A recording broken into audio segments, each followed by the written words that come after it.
Welcome to Penrose Learning, where we make understanding easy. You start by powering both devices and confirming updates. This prevents pairing glitches. Put the controller into pairing mode by holding the sync button until the LED flashes. On switch 2, open Settings Controllers and Sensors and select Pair New Controller.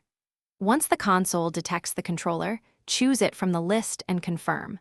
Make sure distance is under 3 meters and remove interfering USB devices. This helps maintain a clean Bluetooth handshake and speeds up the connection process. Once paired, you assign the controller to a player slot so games recognize it immediately. Navigate to Calibration and test analog sticks. If drift appears, recalibrate rather than replacing hardware. Then open button mapping to customize actions. This is useful for accessibility or preferred layouts.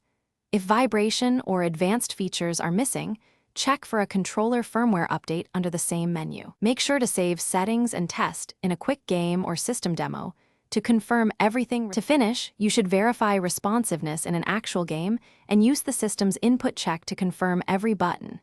If you see lag, intermittent disconnects, or stick drift, first repair the controller. If that fails, perform a controller reset using the small button on the back. Once done, restart the Switch 2 to clear cached Bluetooth issues. If problems persist after these steps, note when they occur and contact support. Documenting conditions speeds repair or replacement authorization. Thanks for watching. If this was helpful, leave a like and consider subscribing. See you next time.